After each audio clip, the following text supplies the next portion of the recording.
Leave the World Behind is the latest film from the creator of Mr. Robot, Sam Esmail. Opinions on this film have been pretty mixed all around, but you know what?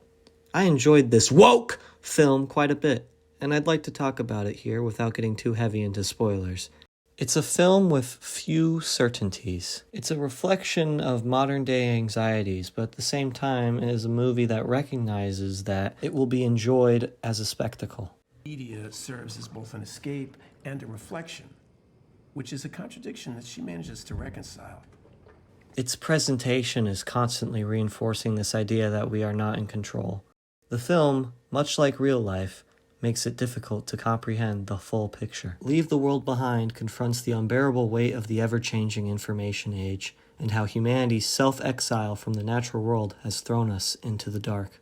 One aspect that I loved about this film is something that is usually pretty counterintuitive to a movie, and that is that this movie has a lot of expository dialogue.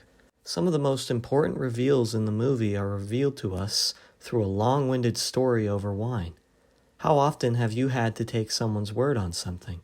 Imagine if your drunk uncle on Thanksgiving was your only reliable source on some world-changing information. That's essentially what's going on here. Repeatedly throughout the movie, because of their isolation from the rest of the world and what's going on, all we have to go off of is word of mouth or text crawling on the screen.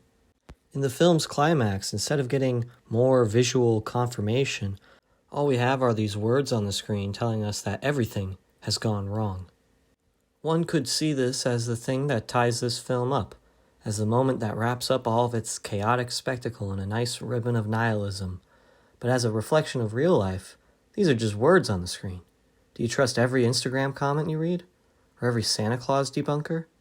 No, because this is the age of misinformation just as much as it is one of information. One coast thinks it's the Koreans or the Chinese invading.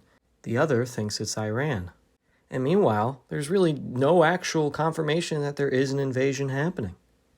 The more we have distanced ourselves from the natural world, the more reasons we have given ourselves to not trust one another. Unsurprisingly, coming from Mr. Robot, this film's cinematography is very striking. There are so many establishing shots of the beach house where it's one half of the screen is the beach house and another half is the tree branches. It's like nature is getting closer and closer to reclaiming humanity in its darkest hour, or there's something dividing us from the rest of the world. These walls humanity built long ago to give itself shelter also double as a prison that has isolated us from our place in the world. Nature in this film can almost seem alien after so much time spent within our walls.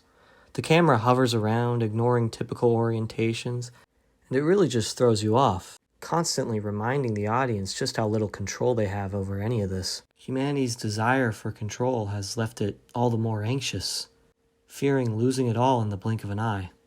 But are we really on the brink of losing it all? Disaster is always far in the distance.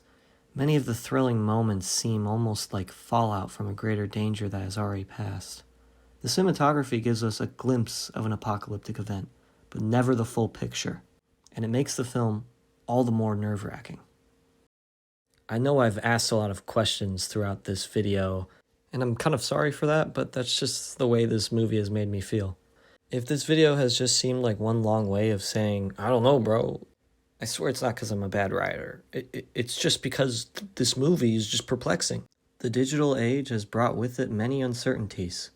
Leave the World Behind is a film that tries to confront those uncertainties, while also recognizing that it is yet another movie that people will use as escapism. At the heart of this film, the only certainty is that physical ownership triumphs over digital. Rest in peace the GOAT, Matthew Perry.